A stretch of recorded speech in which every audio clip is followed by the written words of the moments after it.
Okay, class, up until now, all of the triangles we've dealt with were right triangles.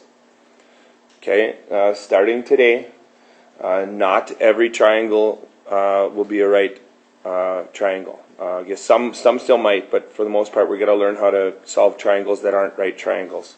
So that's where this lesson comes in on page 428. This is called Law of Sines. Before we get into the lesson, let's figure out how we're going to name these triangles. Okay, so here's a non-right triangle.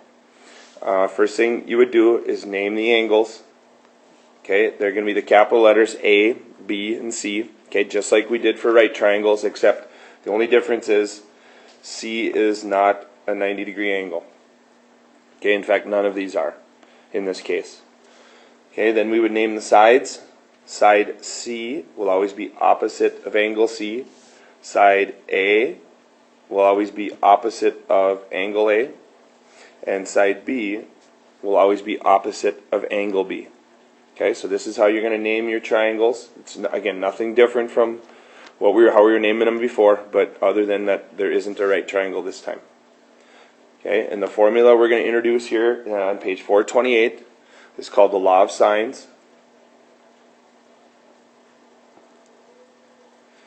Okay, Law of Sines, and it's also on that first note sheet that I gave you. The form I have on my note sheet is the sine of angle A divided by side A will equal the sine of angle B divided by side B, which will equal the sine of angle C divided by side C. Okay. The other form that the book has would be side A divided by sine of A, side B divided by sine of B, side C divided by sine of C.